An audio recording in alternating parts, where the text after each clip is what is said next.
Il a compris que l'homme, ce n'était pas son fils Caïn, mais c'était Jésus.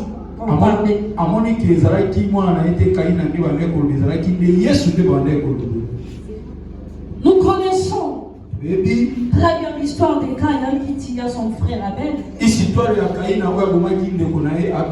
Parce que son offrande, l'offrande de cette dernière fille a créé des dieux, tandis que la sienne était ignorée des dieux.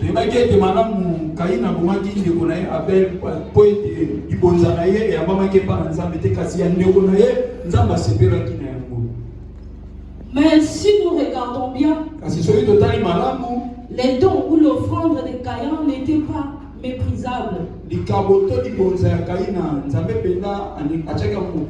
n'était pas méprisable de ce que nous pouvons aussi penser. Mais dans l'épître des Hébreux, nous précise que l'offrande d'Abel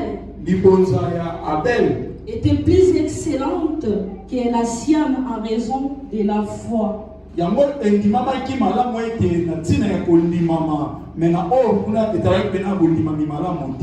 La foi qui lui avait poussé de bien agir. La foi fit ce qui touche le cœur de Dieu. Et non la valeur de l'offrande. Ici, s'il s'agit de commenter un peu, pour dire l'offrande, quand nous venons s'approcher de Dieu, ce n'est pas la quantité, ce n'est pas aussi le montant, ce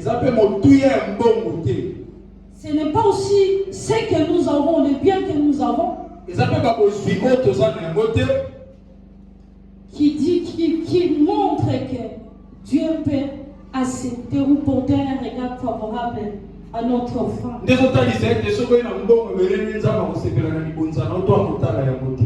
C'est la façon que nous agissons. C'est la façon dont nous agissons. C'est la façon dont nous présentons les choses.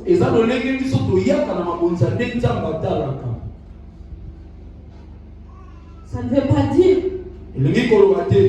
que si, parce que moi je viens à l'église, et on nous dit chaque jour que non, il y a un moment, il faut que nous puissions offrir à Dieu quelque chose. Et c'est la raison pour laquelle beaucoup de gens viennent à l'église avec l'offrande, parce qu'on nous a dit.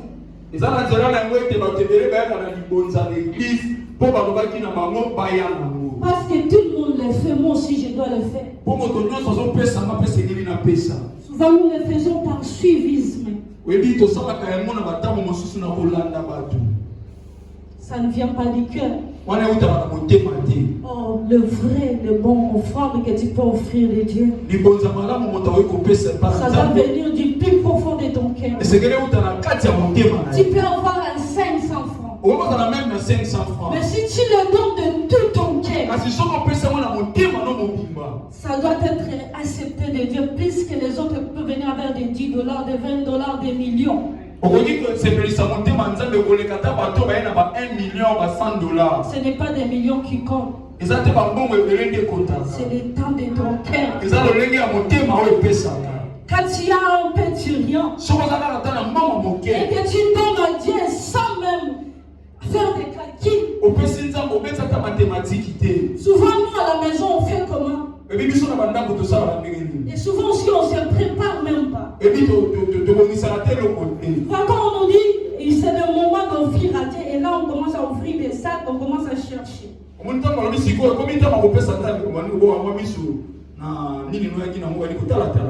Mais quelque chose que tu vas offrir à ton Créateur. Et tu ne prends même pas de l'important de te préparer avant. C'est mieux de commencer à te préparer. Et dire même quelques mots à ton Dieu. Dis quelque chose à ton Dieu, dis le pain que j'ai, je t'offre. Toi-même, tu connais ta situation, tu sais mieux parler que moi.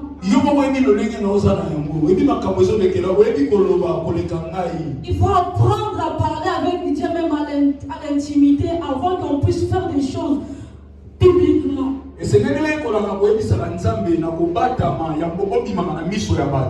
Souvent quand on a Dieu, nous avons fait premièrement des calculs. Et souvent, nous avons l'habitude de dire, moi aujourd'hui, j'offre à Dieu 1000 francs, 1000 francs, 1000 francs, 1000 francs. Ça devient l'habitude.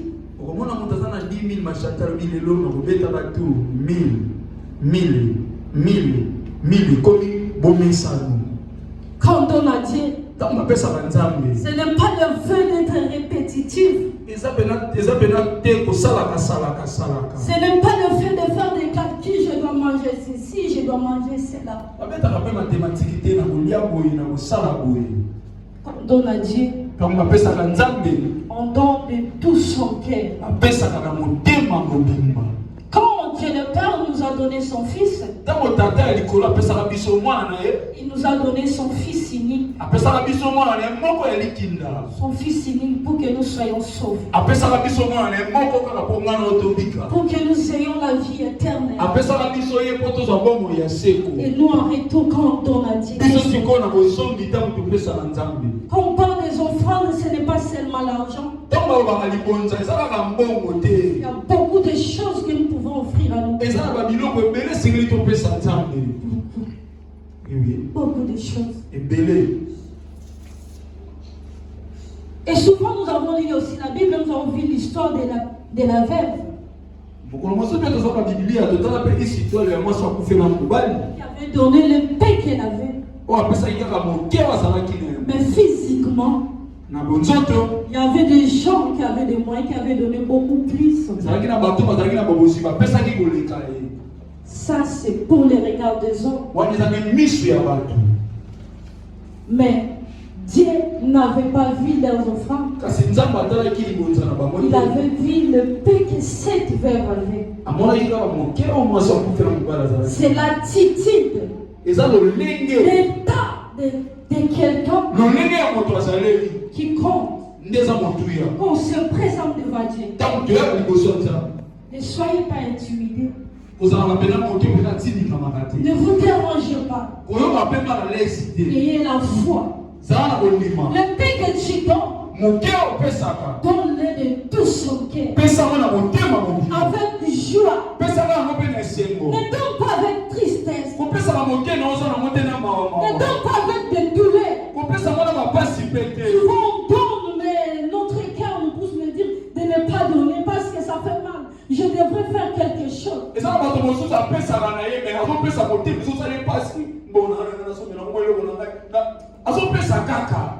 Ne soyons pas comme les autres qui disent je vais aller enrichir des pasteurs.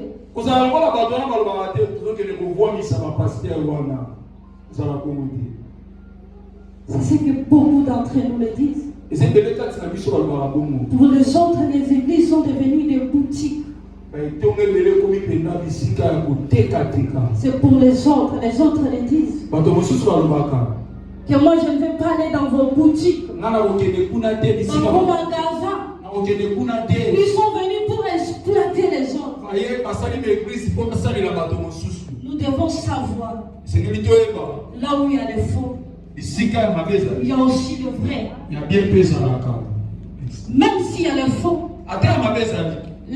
la vérité domine toujours. Il suffit à nous de bien observer, de bien voir, pour comprendre et faire la différence entre le bien et le mal. Souvent, il y a beaucoup aussi de serviteurs qui agissent mal. Et avec d'autres gens qui ne connaissent pas vraiment Dieu, qui sont faibles spirituellement. Et ils sont perdus. Il y a quelques jours, on m'a envoyé une vidéo où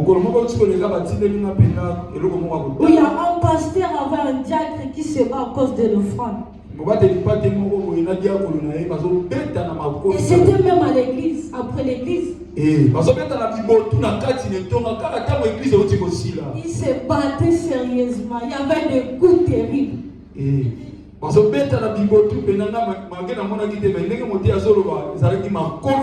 a mon téléphone. Donc le pasteur était tellement fort, il a donné de bons coups au diacre. Et le diacre ne voulait pas laisser, il est sorti, il est allé chercher une brique.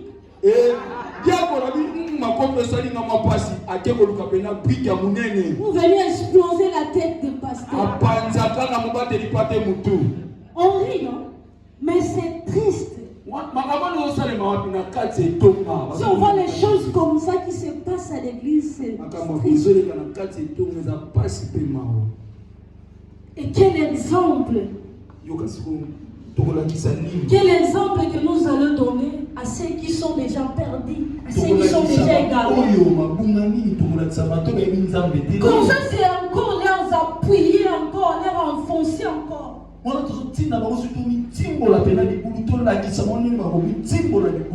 Oh, ça se passe. Nous devons être très vigilants. Nous devons être vraiment très vigilants. Si là où tu es et que tu vois un peu de vérité, attache-toi. Attache. Reste. Même si ça ne va pas, reste. Accroche-toi seulement là où tu trouves la vérité.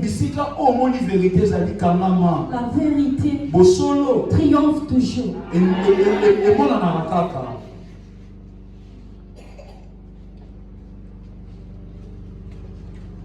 L'offrande d'Abel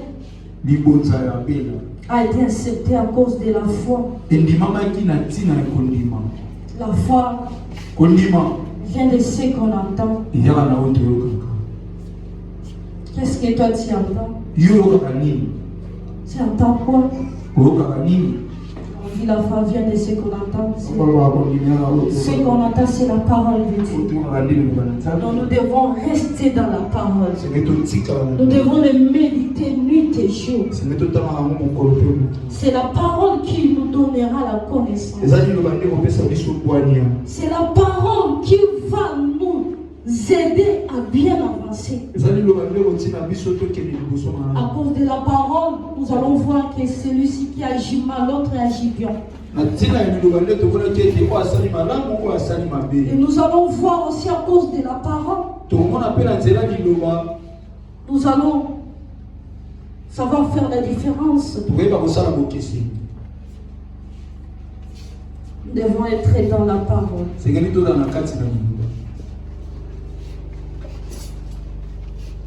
Quand je lis et quand j'écoute, beaucoup de gens disaient que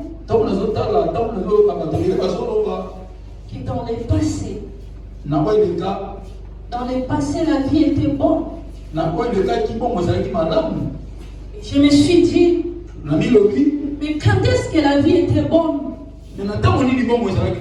Si un frère peut assassiner ou peut tuer son pauvre frère, où est la beauté de la vie?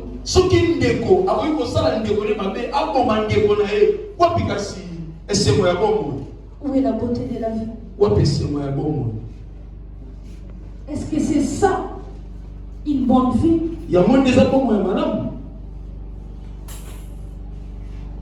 Or, c'est ce que nous faisons chaque jour, à tout moment.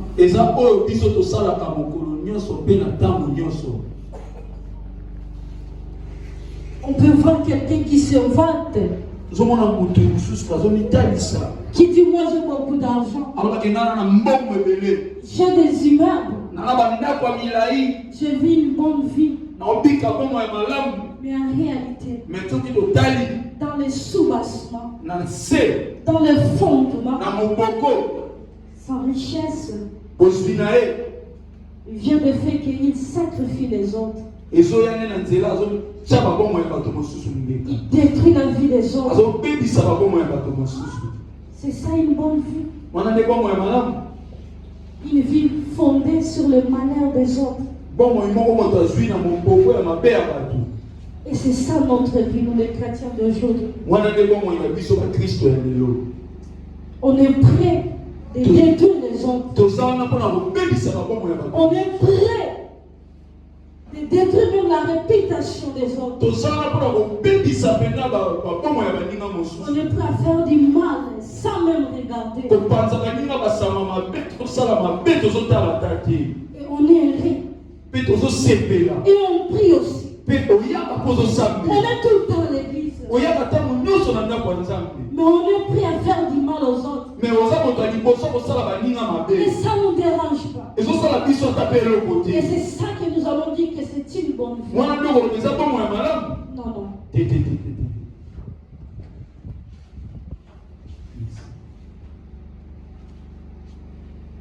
Est-ce qu'on peut être à l'aise quand on détruit les autres?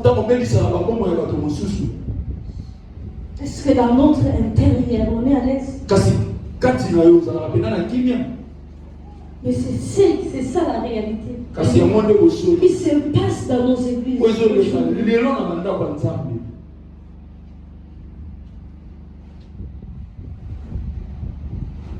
Le péché est apparu dans Genèse 3, dans le chapitre 3.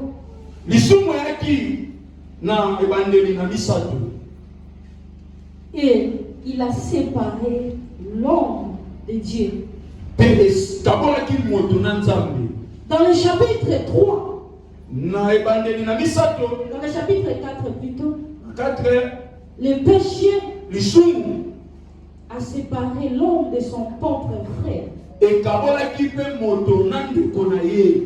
Donc le péché détruit notre relation avec Dieu. Et détruit aussi notre relation avec notre frère, notre sœur.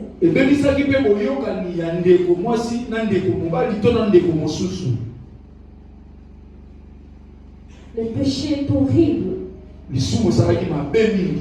Le péché est horrible. Le péché détruit notre mentalité.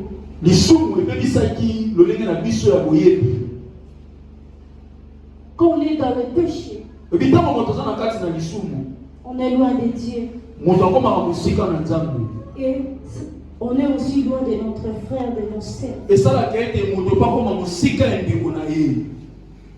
Ça détruit notre mentalité. Et c'est pour cela qu'on est dans le mal. On continue à faire du mal.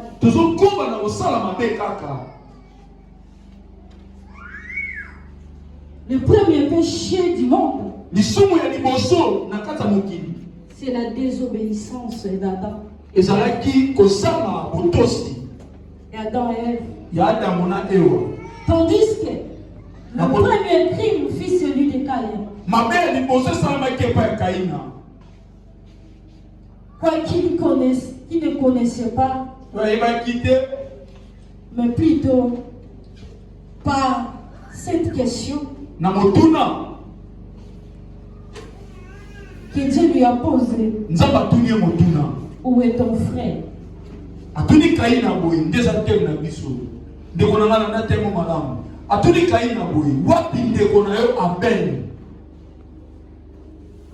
Ce n'était pas pour que Dieu ne cherchait pas à savoir. Parce qu'il connaît déjà tout. La Bible dit qu'il connaît même le nombre de cheveux qui se trouvent dans notre tête.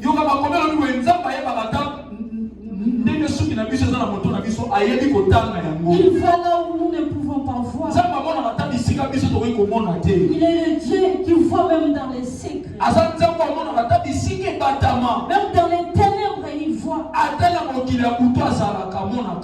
Même si on fait des choses horribles. Et on se cache des hommes. Mais laisse-moi te dire, si tu te caches des hommes, je te vois. Très bien même. Tout ce que toi tu crois que tu fais dans les secrets. Laisse-moi te dire, notre Dieu est le Dieu du Seigneur. Notre Dieu, il appelle à l'existence les choses qui n'existent pas. Il est le maître des esprits.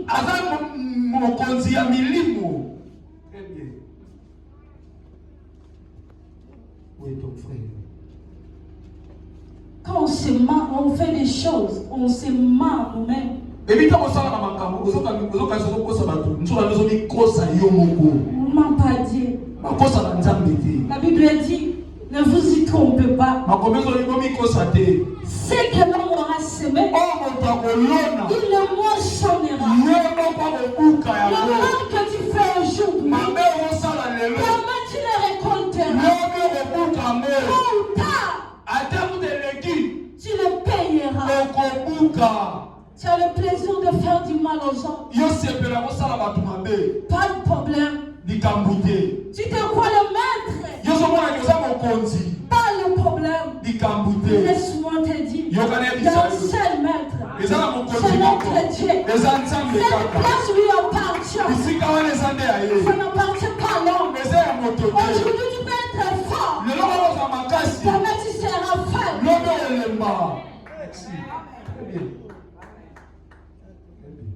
Demain tu seras faible. Tu n'es pas rabbi. Ce n'est que notre Dieu qui ne change pas. Il reste le même. Aujourd'hui, hier et éternellement. Il ne change pas. Que tu fais le mal, il est Dieu. Que tu sois loin de lui, il reste Dieu. Que tu détruis les gens, il reste Dieu. Mais il est le Dieu de justice. Il est le Dieu de justice. Quand tu fais le mal, et les autres sont tranquilles, les autres sont silencieux, ce n'est pas une question de faiblesse, c'est la question de maturité, de grandeur aussi. Parce que Dieu sait prendre ce que les hommes négligent et le soulever. Dieu sait honorer quelqu'un.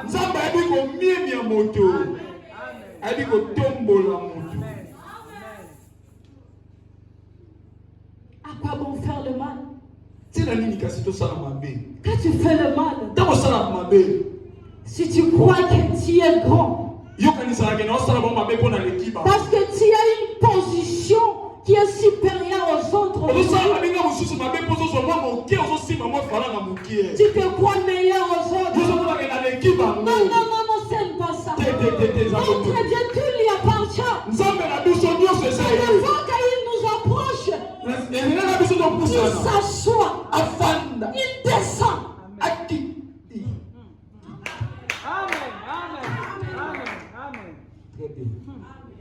Il descend. Mais nous, quand on a une position, parce que c'est moi qui paye la maison, parce que c'est moi qui donne à moi, est-ce que je dois considérer les autres inutiles? Est-ce que je peux dire que moi je suis mieux que les autres? Non, la roue tourne. Aujourd'hui, Dieu t'a donné cette occasion. Ça peut être aussi moi. Ça peut être aussi moi. Ne néglige personne. Ne juge même pas. Tu ne connais pas les démons. Les démons tellement flous. Ne néglige personne. Ne détruis pas les gens à cause de ta position.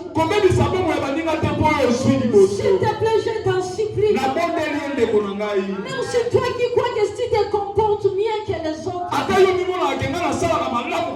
une bonne réputation que les autres, c'est pas une occasion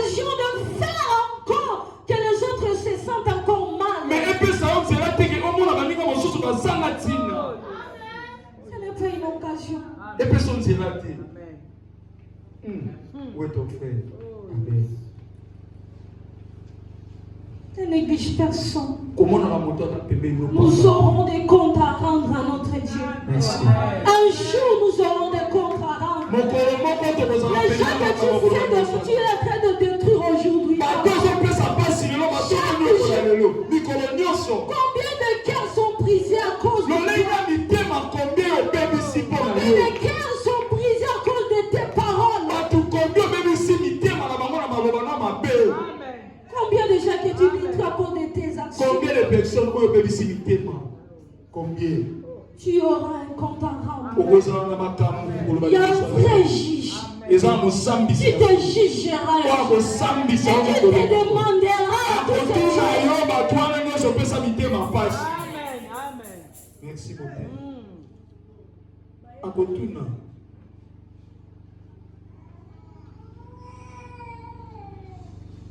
Caïn a tué son frère à cause de la jalousie.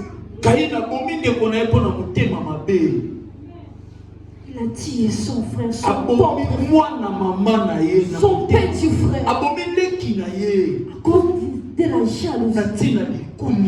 Et c'est ce qui se passe. C'est ce qui se passe dans nos églises. Nous devons être différents. Nous devons être différents. Nous devons être des exemples pour nous. Mais à cause de la jalousie, on est en train de se détruire entre nous. Parce que nous sommes incapables d'accepter la position de l'autre. On ne veut pas que l'autre avance. On ne supporte pas que Dieu puisse avoir un regard favorable à une autre personne, à mon prochain, à ma soeur, à mon frère. Nous voulons que ça soit seulement nous, mais pas les autres. Mais nous ne sommes pas les maîtres du monde. Nous ne sommes pas les maîtres du monde. On fait les choses à sa façon et à sa manière. Souvent on est tellement petit. On ne veut pas accepter la volonté de Dieu.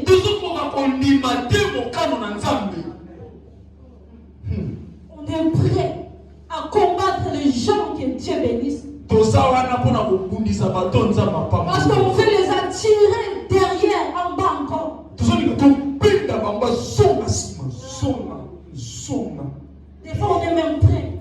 Quand Dieu élève une personne, même si on sait que la personne n'est pas orgueilleuse, on va dire il est orgueilleux. Parce qu'il a quelque chose. Et il est orgueilleux. Tellement le problème c'est notre cœur. Parce que notre cœur est tellement mauvais. Le péché a envahi notre cœur. Et c'est pour cela, même là où il y a du bien, on ne sait même plus faire la différence.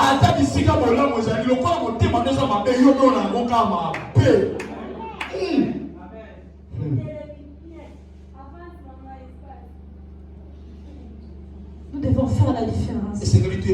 Nous devons accepter la volonté de Dieu. Oh, ça doit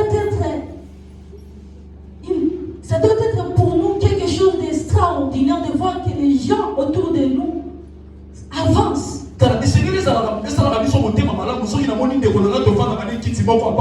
Les gens progressent. Les gens évoluent. Mais si nous sommes incapables de les accepter, pourquoi on vient ici? Pourquoi on vient chercher Dieu? Oh non, les gens là qui sont bien ou qui ont une position, ils sont des occultistes, ils sont des fétichés. Est-ce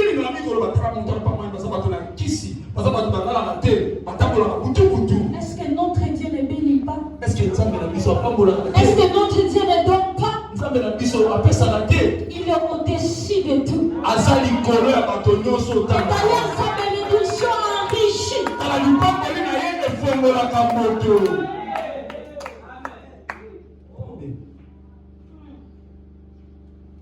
Ça enrichit.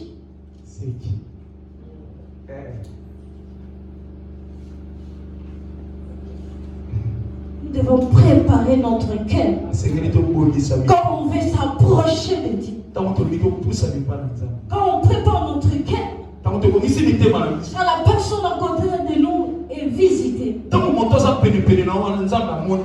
monde est heureux. On ne force pas. On ne force pas des erreurs. Oh, quand nous ne préparons pas notre cœur, et des fois on fait des sourires semblants. Des fois on fait comme si on est joyeux, mais on est détruit. On n'accepte même pas. On est tellement détruit. Il y a la haine en nous, il y a la jalousie. Notre Dieu est un Dieu jaloux. Mais la jalousie de notre Dieu, ce n'est pas pour nous détruire, c'est pour nous orienter, pour nous préparer et nous transformer. Pour que nous ne soyons pas perdus. Mais maintenant, l'homme, quand l'homme est jaloux, c'est pour détruire. C'est pour tuer. Pour effacer, pour supprimer.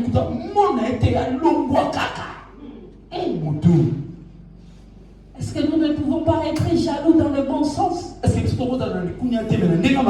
Quand on voit quelqu'un, une proche ou notre frère, notre sœur, qui va dans le mal, on peut être jaloux parce qu'on dit que non, là où ils vont dans le mauvais sens. Ils vont dans le mauvais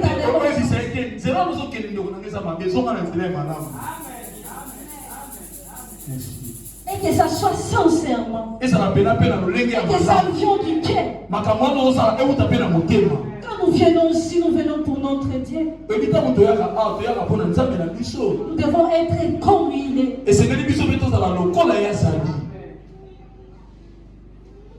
C'est lui notre côte. C'est lui le meilleur enseignant. C'est lui un bon exemple que nous devons suivre. Toutes les personnes qui l'ont suivi n'ont jamais été déçues, n'ont jamais été abandonnés. Quelle que soit la situation, quel que soit les temps, il sera avec toi. Il sera avec toi.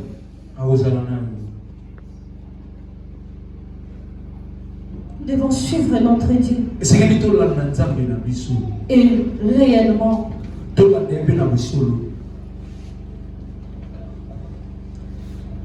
Quand Dieu lui demande, lui pose cette question, ce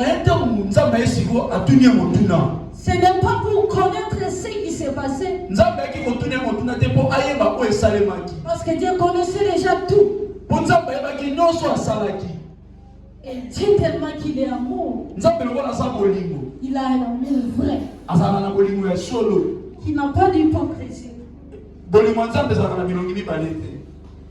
Qui est vraiment sincère. Et il voulait que Caïn puisse avoir la conscience de son acte. Et qu'il se répande. Afin qu'il puisse dans son amour trouver un plan de rédemption.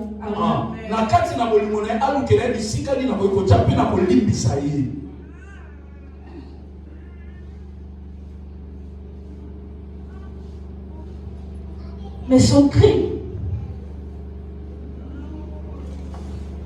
fut d'avoir entretenu des pensées morbides, d'avoir cédé à la tentation, de ne pas avoir dominé le mal. Et ces crimes le conduit à devenir un meurtrier.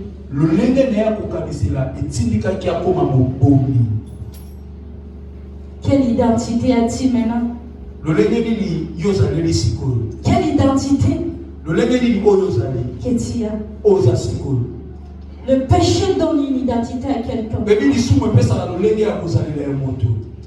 Il a tué, il est devenu meurtrier. Maintenant, ce que toi tu fais, ce que nous faisons là, les péchés où nous sommes en train de faire et d'être tous les jours. Quelle identité que nous avons?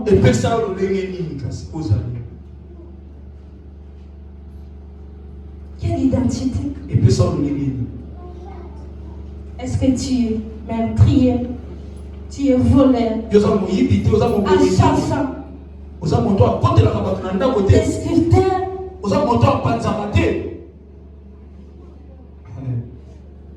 Quelle identité? Même si tu penses que les hommes ne le savent pas, notre Dieu le sait. Il connaît ton identité. Mais dans son amour, il t'appelle à la repentance. Il t'appelle de prendre conscience. Parce que c'est comme Caïn. Beaucoup de chrétiens d'aujourd'hui ne veulent pas prendre conscience. Ne veulent pas se repentir. Au contraire, quand on les rapproche, pour leur dire peut-être quelque chose que tu fais n'est pas bien, il répond avec arrogance.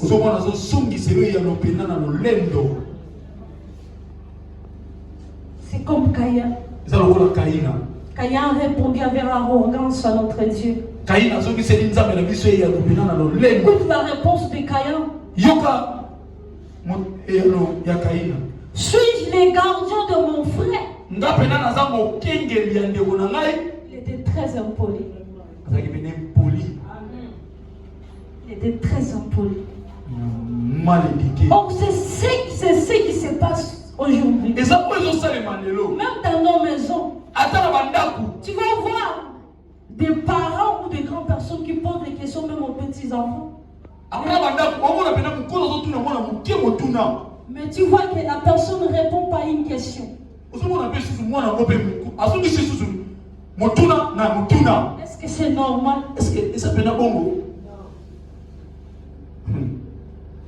Un enfant qui répond à une question à sa mère ou à son père, ça ne se fait pas, c'est de l'impolitesse. Nous sommes des très impolis.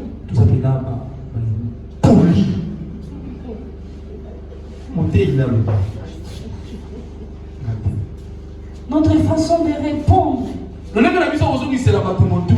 peut déterminer notre attitude.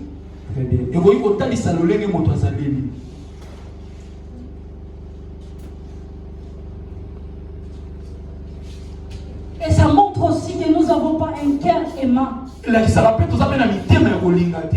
Un cœur qui ne se soucie pas des autres.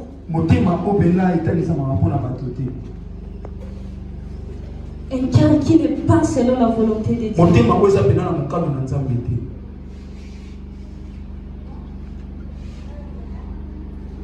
Et beaucoup de gens qui répondent comme ça viennent à l'église, prient Dieu, mais qui parlent comme Caïn, qui répond comme Caïn. La vie des autres ne m'intéresse pas. Je m'en fiche.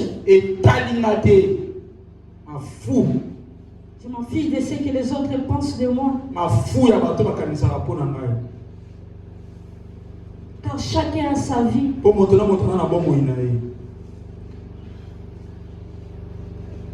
C'est nous les chrétiens qui le disent.